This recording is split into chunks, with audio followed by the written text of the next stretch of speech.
Hello out there, and welcome to Your Next Mission video podcast.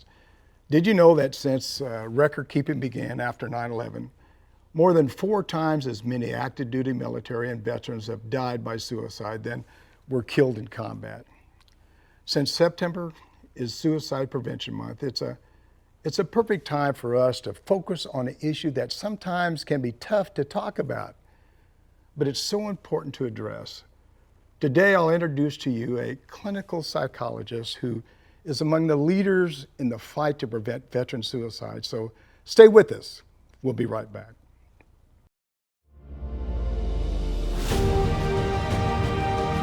Welcome to Your Next Mission video podcast, where we tell the stories of those who have served in the past and those who are serving today. From transition to financial wellness, VA benefits to mental health, we cover issues facing veterans, active military, and their families. Now here's your host, the 12th Sergeant Major of the Army and co-founder of the American Freedom Foundation, Jack L. Tilley.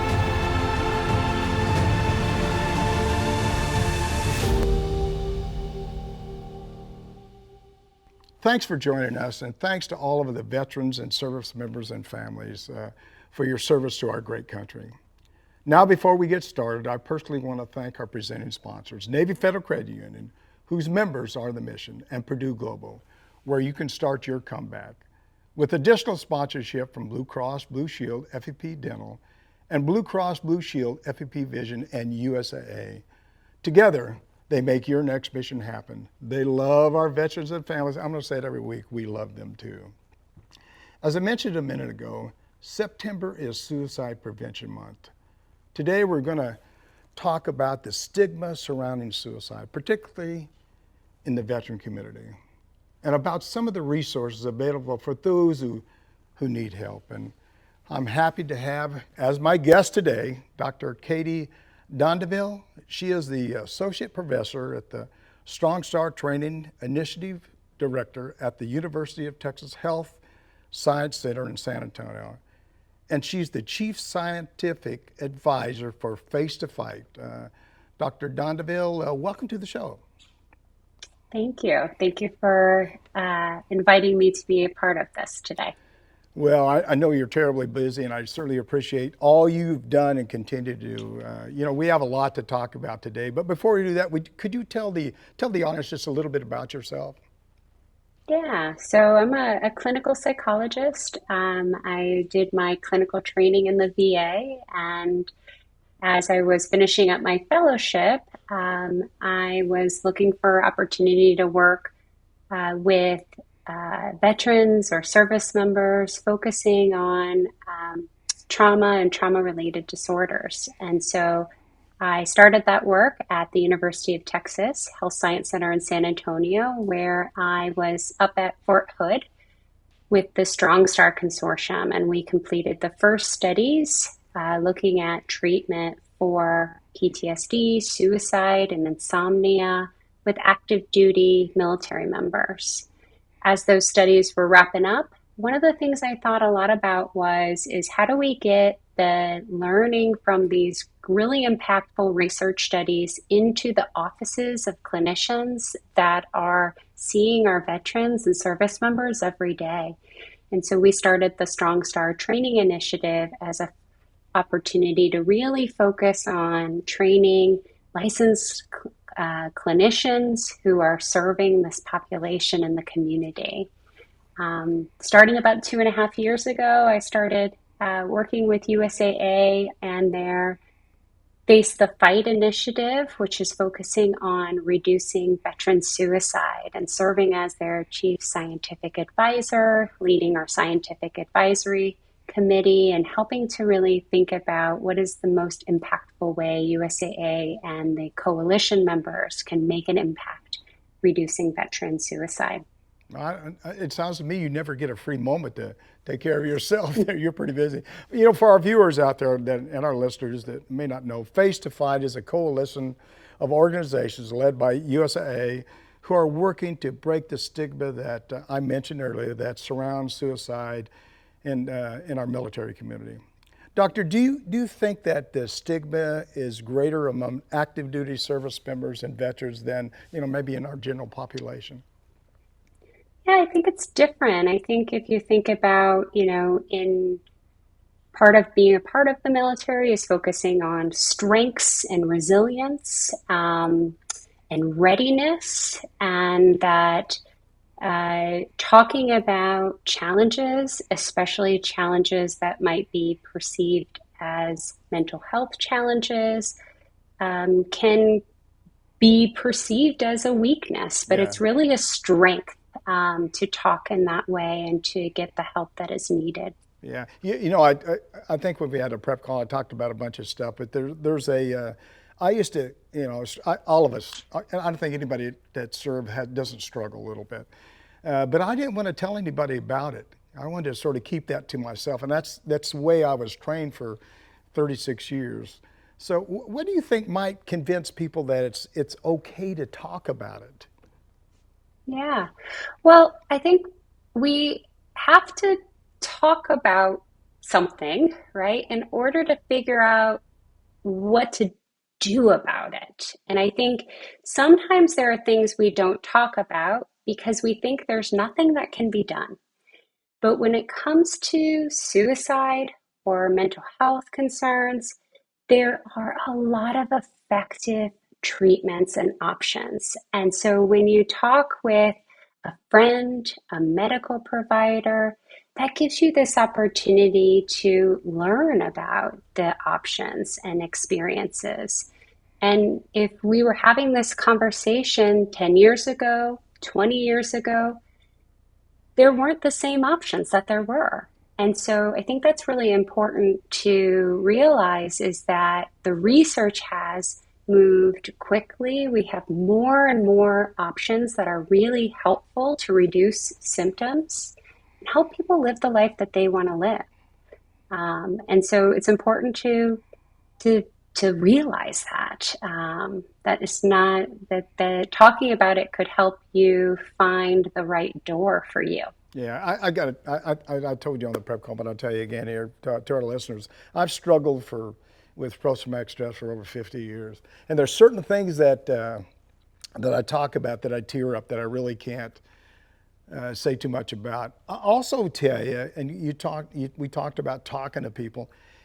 It's important to find a right person to talk to because everybody doesn't communicate well together, I guess. And that's really a struggle. I mean, I don't know if I told you a story or not. I went one time to talk to somebody because I just need to talk to somebody, maybe other than my wife.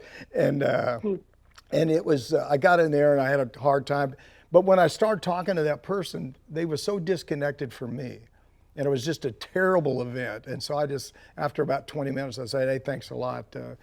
I'll see you later, and sort of left, and that's unfortunate. But I think I don't think I'm out of the norm. I think a lot of people have the same problem. They just got to fight or find where they fit in. Do you think post-traumatic stress is the leading cause of suicide among our military and veteran community? I would probably think it is, but what do you think, man?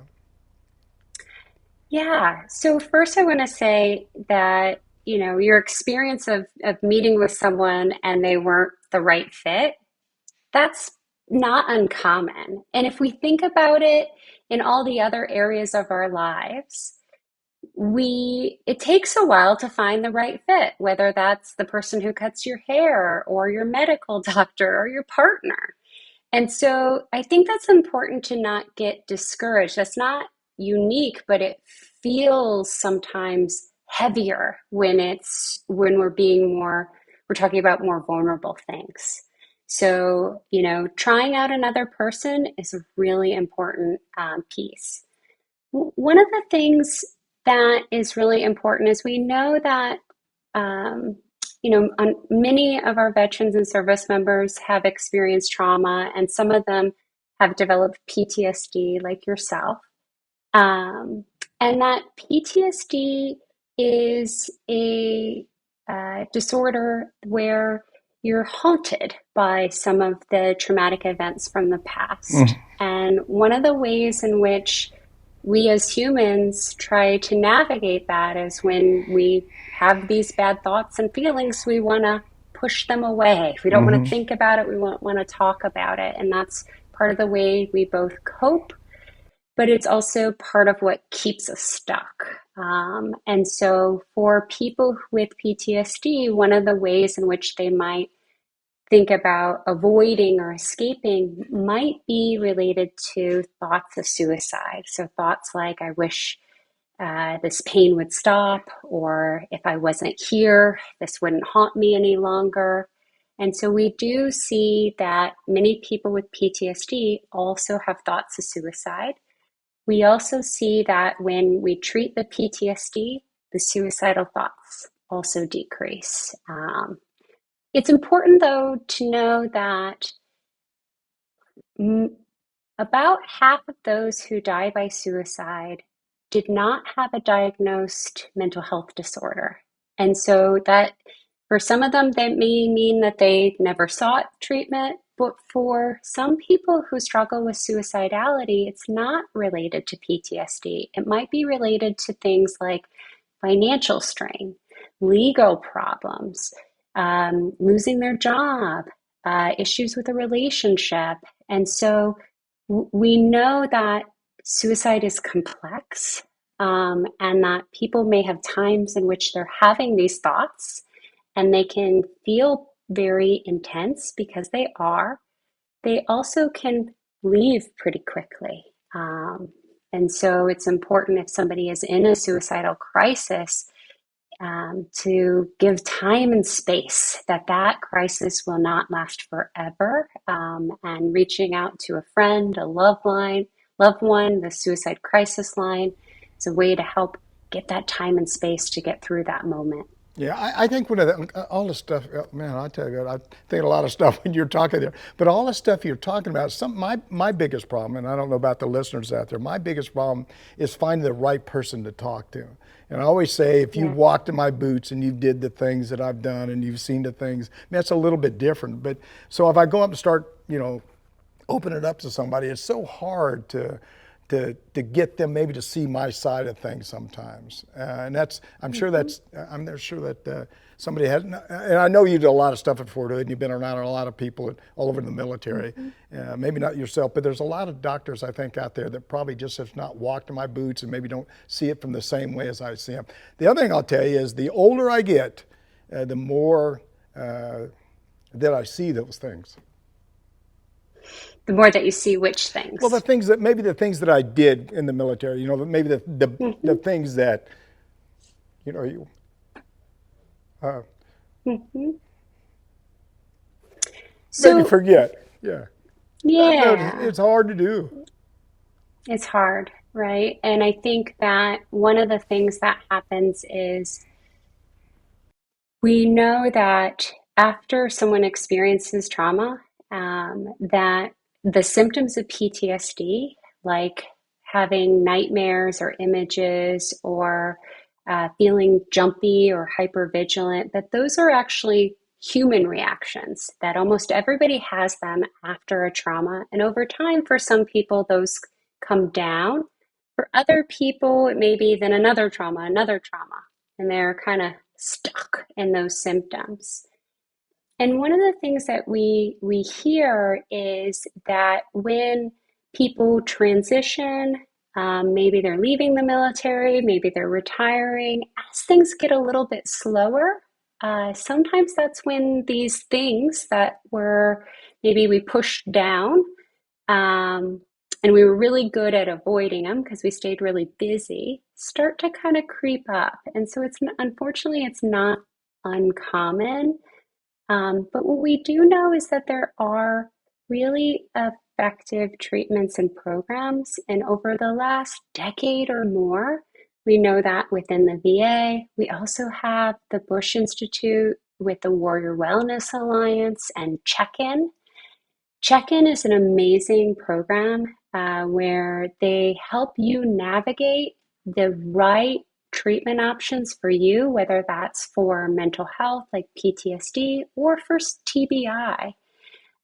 So Check-In is something I really recommend because it's a person to help you figure out what are the right options for you, whether it be VA or some of the amazing nonprofits like the Road Home Program, Emory Veteran, Home Base.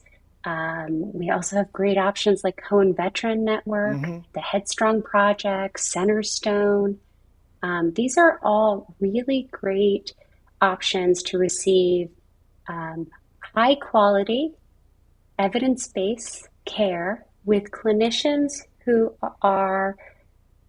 serve veterans, military, and their families. They themselves may have served, but they work with veterans, military, and family and have for years. And if one clinician isn't the right fit, there's another clinician there. For everyone, there's a two. Yeah, see, now that a minute ago, that was part of my PTSD. I say certain things, and then I struggle to get through them. But the other thing I think is really a key here is I think where you're active duty, you're out there doing things, you're moving around, you're not thinking about those things, just what you said a minute ago. But when things slow down and you sit on that couch and maybe listen to radio, listen to music, and then you start thinking and thinking and thinking. I think that's, if we sort of tie that to suicide prevention, I think that's probably one of the biggest problems, because you're stationary, you're not moving around, you're not reaching out to nobody. So I think the key to success, I hope I'm right, I don't know if I'm right or not, but I think the key to success is you got to be active. You got to talk to people, you got to communicate, and you have to tell people how you feel about whatever those subjects are. And it's hard to, like I said, it's hard to open up. A lot of people open up to their spouse. I don't know about the kids and stuff, but to their spouse or somebody that's a brother or somebody that's close to them. So that's important. You know, you worked on first clinical studies in treating post-traumatic stress, and I'm certainly sure you did a great job too. What have you learned about what works and really what doesn't work? I mean, there's a lot of stuff people say works, and what works and what doesn't work, I guess. Yeah. So we're in a really great time in that we have multiple treatments that are really effective at reducing symptoms. We couldn't say that for our veteran and active duty, we couldn't say that 15 years ago.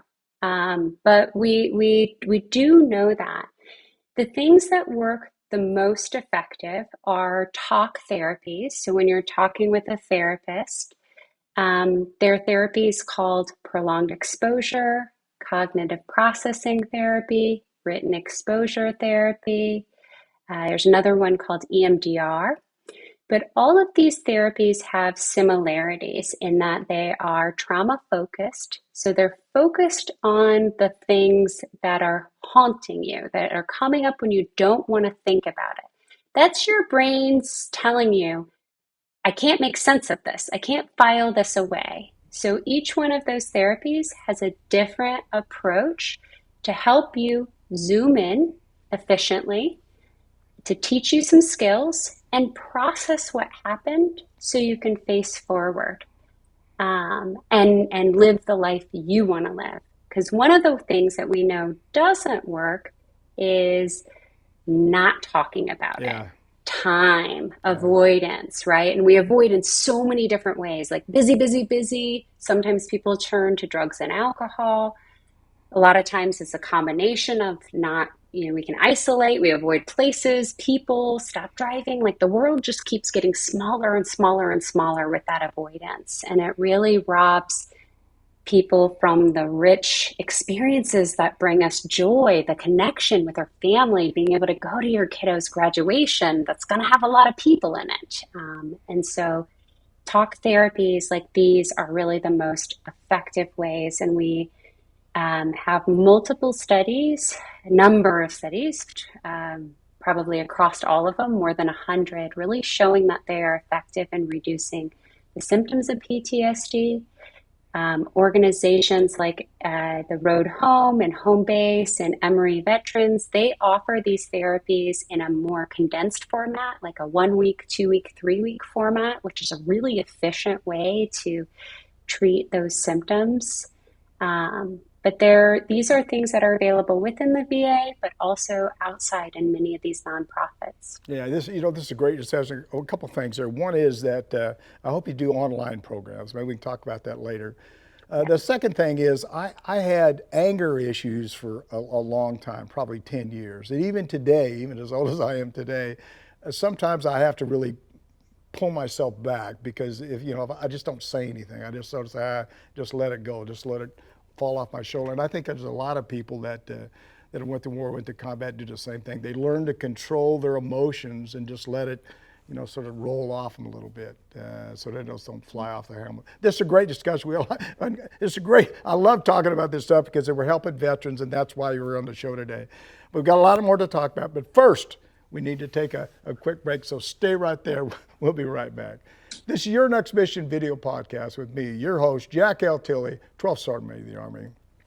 If you're enjoying this discussion, and I know that you are because we're talking about helping veterans, please like us. Click on that subscribe button below, and don't forget, be sure to click on the bell to receive notifications of all of our upcoming video podcast releases. I'll be right back after a word from our presenting sponsors.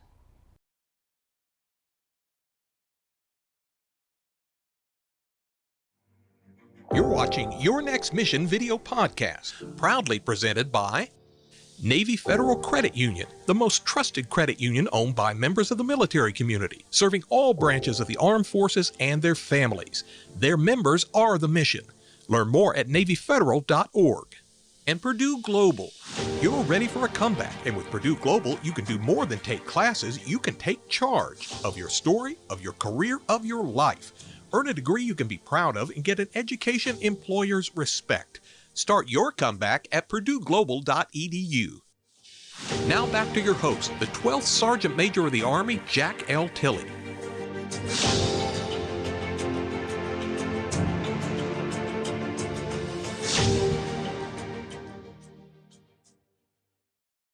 Welcome back. We're talking about suicide prevention, mental health, and post-traumatic stress, and a lot more with Dr. Katy Dondanville, Associate Professor at the University of Texas Health in San Antonio and Chief Scientific Advisor for the Face to Fight.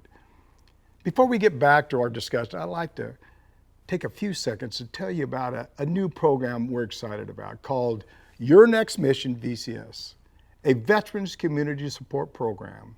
We'll provide personalized one-on-one support to address the unique needs within our veteran community, facilitated through our many partnerships with other veteran service organizations. Please check us out at yournextmission.org/VCS and enroll to participate today. Remember, we want to help you with whatever your issues you and your family are facing. So please reach out to us. Dr. Dondanville, we're talking about, before the break, about PTS. How can this affect families, and how do you involve the families in treatment? Yeah. Well, one thing to think about is I think as an individual who might be suffering, you might think to yourself that this is something that is private and maybe that your family member and your loved ones don't notice, but people do notice. It does affect families. They love you, and they are seeing the person that they love and care about struggle in different ways, not wanting to do the things they used to want to do, maybe feel really uncomfortable at events or decline things like maybe they would be someone who wanted to go to their kiddos' football game or soccer game or grandkiddos, and now they don't want to go anymore. So the family is really, aware and is missing out on those moments. And sometimes they themselves might also start to decline things for that person who's suffering, or start to do things for them to try to make them feel less uncomfortable, right? And so when somebody that you care about is struggling, it affects all the people. And so family is really important, and family is really important to be involved in treatment. There are couples treatments for PTSD. that are available at the VA or organizations like Cohen Veteran Network. But I think it's really important for families to understand a little bit about what is PTSD and what are those treatment options. The VA has really great resources to talk with kiddos about PTSD, how to talk about that. Um, and I think that family members can be really important supports to help that veteran or service member get the treatment that they need to. So, one of the things that might surprise you is that if you were to reach out to the check in program through Warrior Wellness Alliance or the Veteran Suicide Crisis Line, that they are there for family members to help support that and help navigate together. So family is really important. I often joke that I don't have any clients that ever come in and say, I would like a 10-point reduction on this PCL scale. Nobody cares about that. But what they want is for like to be able to go to their kiddos' football Yeah. game, to be able to enjoy things with their family, to not white knuckle it through that SeaWorld experience, to be able to live life with meaningfully with their family. Yeah. So family is so important. What are you talking about? The crowds you get around. I mean, you're around a crowd. You're maybe in the middle of a crowd. Hmm. You're look. We talked about before. Trying to find an evacuation plan out of there. One of the Yeah. things one of the things I always thought was important. We always, and this, I'm glad that all these organizations are doing something that all they can do on suicide prevention and families and all that stuff. But I wish we'd find a way to start in the military, to start educating people about what they may go through in 10 or 15 years. And so if I knew a little bit about what I may go through when I got a little bit older, then I could maybe sort through it a little bit differently. And I think that's one of the things that we're missing. The other thing I'll tell you is one size don't fit all. It's so hard to find a right treatment for each family. Can you talk about, I'm sure that's hard to find. I mean, everyone doesn't have the same kind of treatment. So how do you find a right one for that group or that family? Yeah. So I think the first thing is when you are seeking mental health treatment, is that the clinician is going to do an assessment. They're going to assess a number of different symptoms. They're going to ask about your goals. They're also going to talk with you about a range of options. And so sometimes those options, you might say, ooh, I don't like that. I'll try this. Or that sounds weird, but I'm willing to try this. How you make your decision, it doesn't matter as long as it's your decision. And so there's also tools. The VA has put together a number of tools. They have this great website called About Face that has veterans and family members' stories about PTSD symptoms, but also treatment options. And there's also a PTSD decision aid tool where it will ask you questions, and based on your answers, it'll present some options of treatment. One of the studies that we were doing and were a part of was one that combined prolonged exposure and talk therapy and stellate ganglionite block. And as a civilian, I thought to myself, who's going to want an injection in their neck? And they're like, Not me. veterans, military members.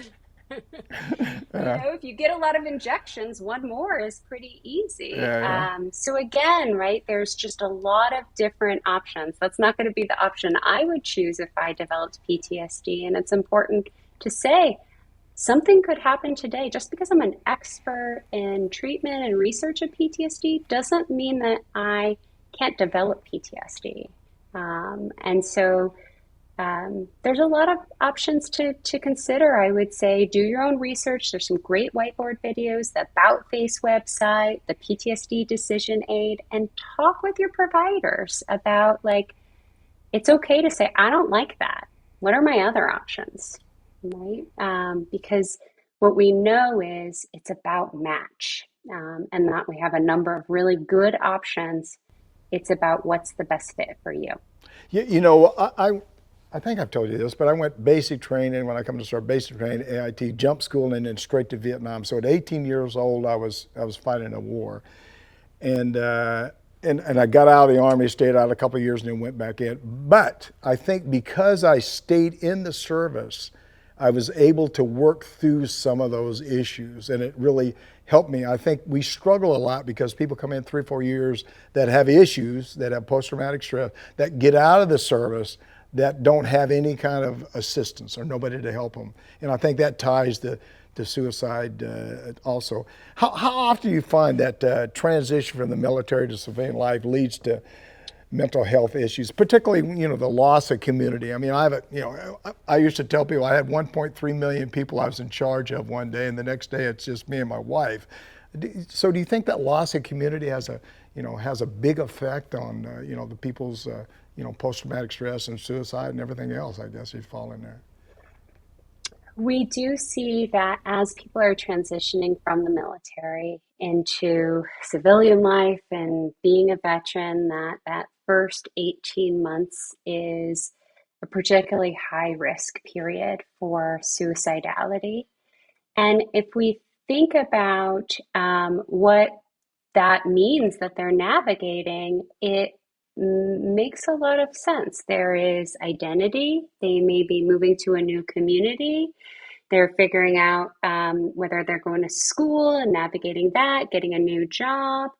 And if you're somebody, especially who served during kind of a wartime, now you're kind of transitioning to this community where maybe there's not a lot of visible military connected or veterans around you, and somebody is throwing a fit at the Home Depot checkout line about a flower. And it's Yeah, just like, this doesn't make a lot of yeah, sense, right? yeah. You know, the stakes are different in everyday life than they are in a deployed setting. They're not life and death, but the kind of the trigger of disrespect or maybe lack of carelessness around safety, right? Like that kind of trigger back those big reactions. A colleague of mine at the VA, Dr. Joe Gerasi, he's also a combat veteran. He started this really important program called the Veteran Sponsorship Partner Network. And it really is about connecting with transitioning service members, working with the ETS sponsorship program to connect with sponsors and services. When you get to a new community, if you're landing, let's say in Austin, Texas, what church do I belong to? Where do my kiddos go to school? Like, what about like, oh, I got to get them into this like sports league, but there's 74 options. How do I navigate that? So the sponsorship program is really about matching people to somebody in the new community to help navigate that, which is something that is similar in military transitions, but once you kind of cross over, you're not connected in the same way. So this program is really effective at reducing all that transition-related distress and protecting against suicide. Well, it's really funny because in the military community, I lived on a military installation just about the majority of my life. And you move in somewhere, somebody come over and give you some food or talk to you, say hi and all that. But when I moved in the civilian community, I walked around, knocked on doors, say, I'm Jack Tilley, how do you do? And I probably visited 7 or 8 houses, and I came back, and my wife said, those guys will think you're nuts. Don't do that. Don't do, just, they let them gradually come over and say hi to you. So, it's a little different structure. It takes you a while to fit in. So, there's so many different things that can cause people to struggle and lead to mental health issues. How do you get to the root of the problem? How do you find out what the root of the problem is, even for a guy like me? Yeah. So I think a couple of things is, as humans, one of the things that we are constantly doing is growing and reflecting. And so some of that is being honest with ourselves about like when did we see this first start? what do we think this is related to? You mentioned anger, and sometimes anger is a really good signal that maybe there's something underneath the anger. What is the pattern around that? Can I say something real quick about anger? Yeah. The other thing about anger is I used to get so angry that I'd do something and I didn't realize it until I was over.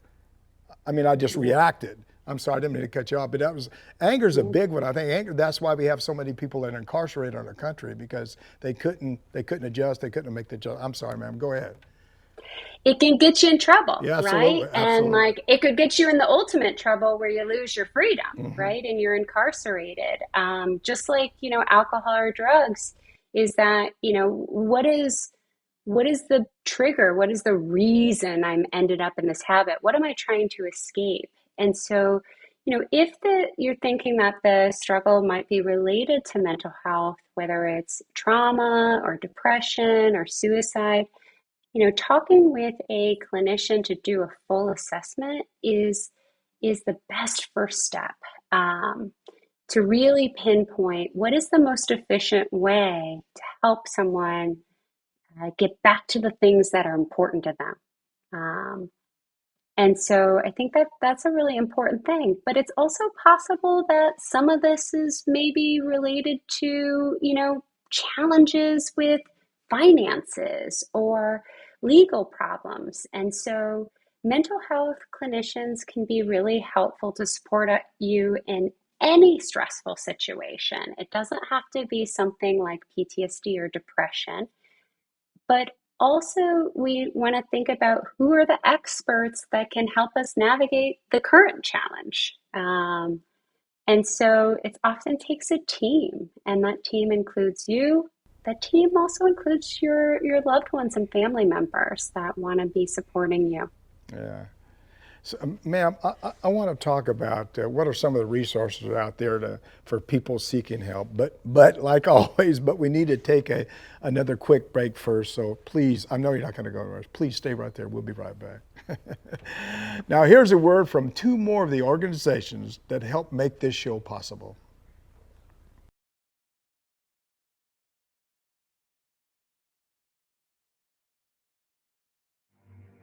You're watching Your Next Mission video podcast, brought to you in part by Blue Cross Blue Shield FEP Dental, Blue Cross Blue Shield FEP Vision. Part of transitioning out is that dental and vision insurance breaks off from your medical insurance. Vision and dental is very important to be able to enjoy your retirement. Blue Cross Blue Shield makes the transition so much easier. And USAA. A promise is a trust not to be broken, whether spoken with an oath or sealed with a pinky. And after 100 years, we're still taking care of the military community and their families. That's our mission, always. Now back to your host, the 12th Sergeant Major of the Army, Jack L. Tilley.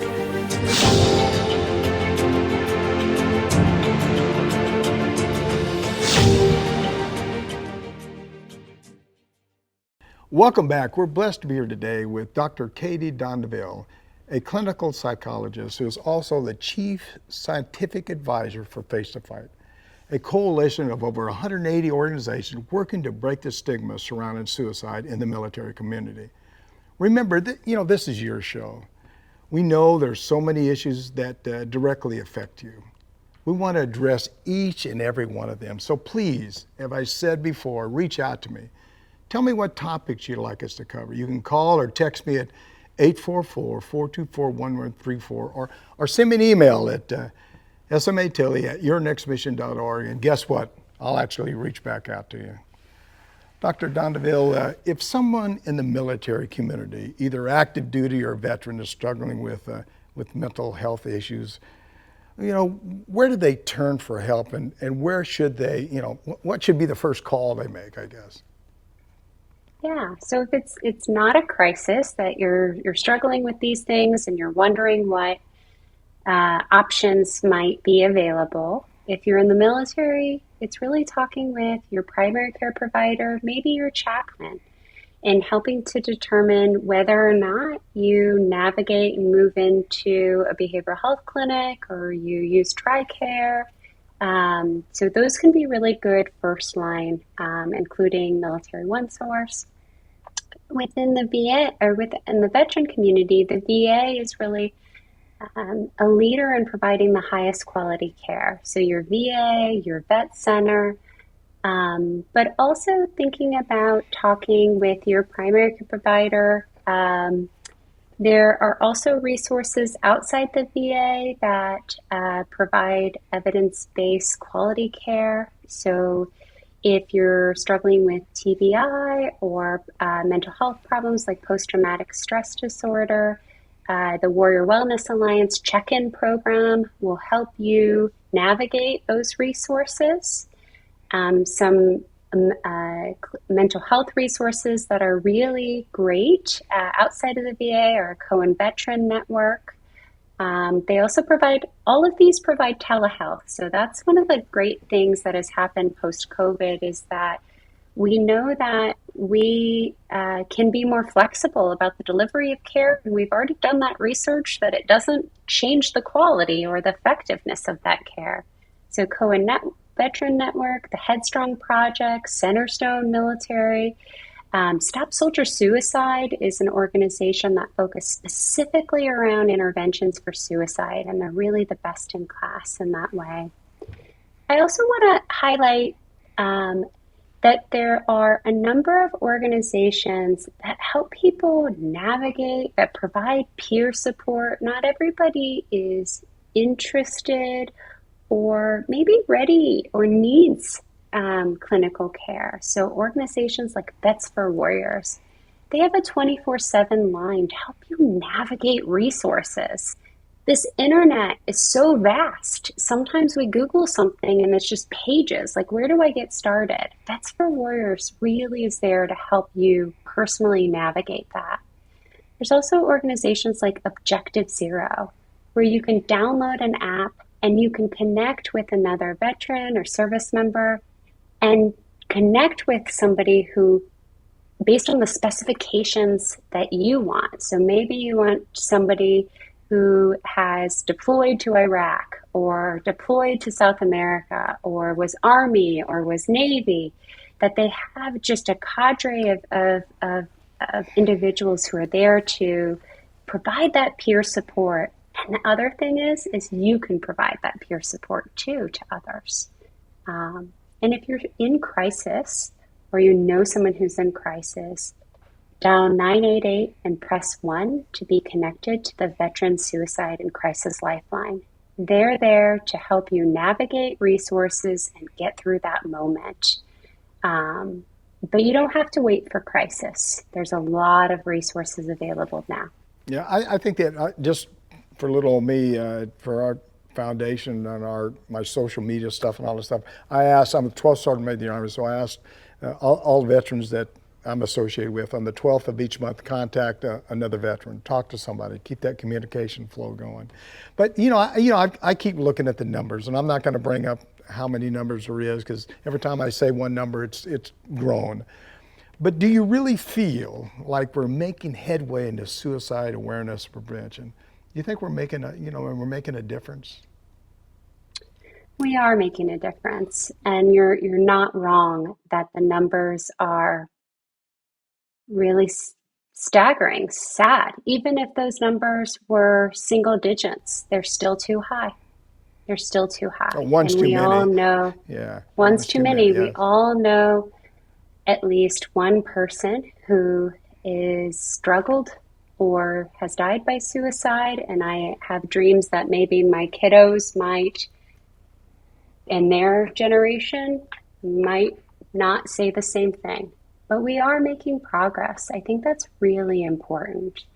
The fact that USAA is leading Face the Fight, and on wefacethefight.org, all these resources are available. So that's all you have to remember. But if we think about it, never have we had corporations like USAA, the Humana Foundation, Reach Resilience, and Endeavors Foundation take the lead and talk about something that generally it's usually the VA or medical providers, that really brings this problem out of the shadows and into the general public. We're talking about this in a way. It's not something that we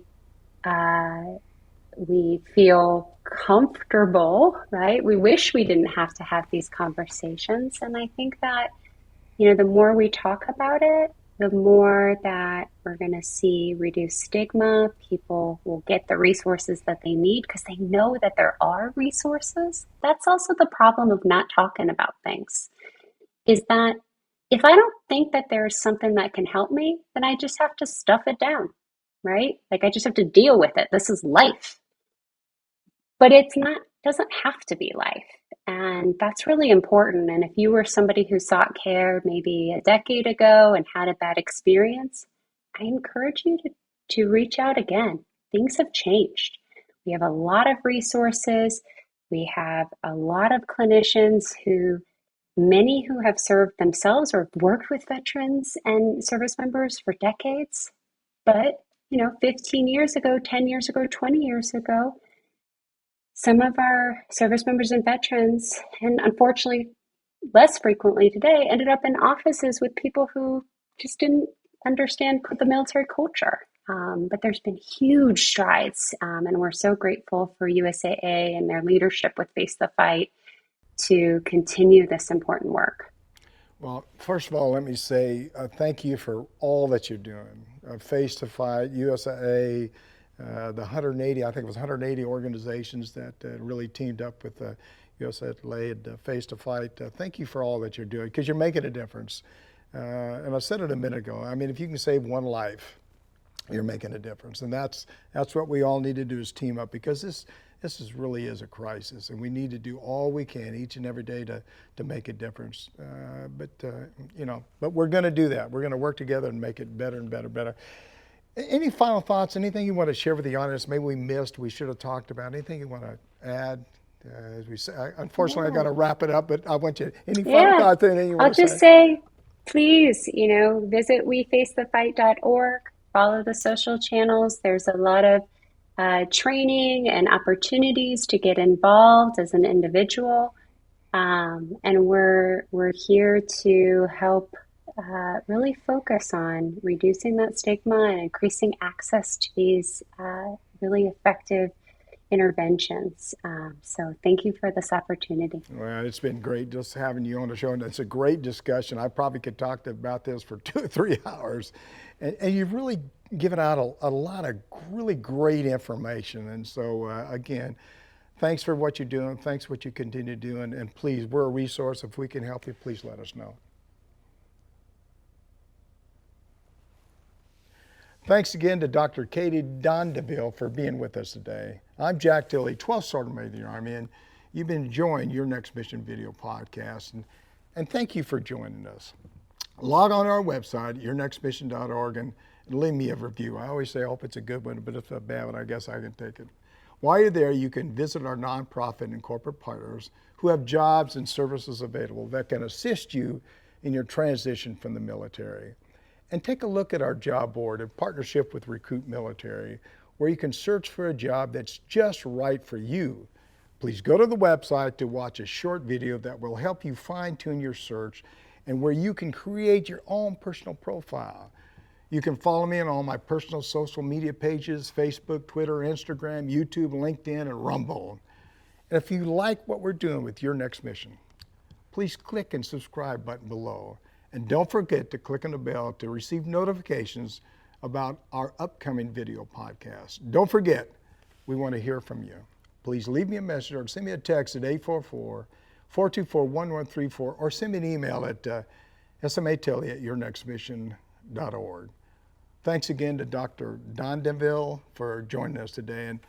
And I just want to leave you, this is the part of the show where I always leave you final thoughts. Look, you see me on this show sort of struggle, because it's not easy.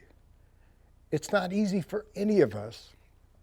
A lot of us struggle with post-traumatic stress, whether or not it happened 5 years, 10 years, or 50 years. But you're not alone. You're not by yourself. There's people out there that want to help you, that want to do everything they can to make sure that you have a productive life, that you do things with your family, that you just enjoy your life. Because you've given so much to this country. And we want to give back to you. I always tell you, you're all part of my family. I'm just not going to give you any money. But we're together. So don't think that you're alone. Thanks for watching. And of course, thanks to New Mind Studios, our sponsors, Navy Federal Credit Union, Purdue Global, Blue Cross, Blue Shield, FEP Dental, Blue Cross, Blue Shield, FEP Vision, and of course, USAA. We appreciate all you do for our military. And as always, see you on the high ground. Hooah!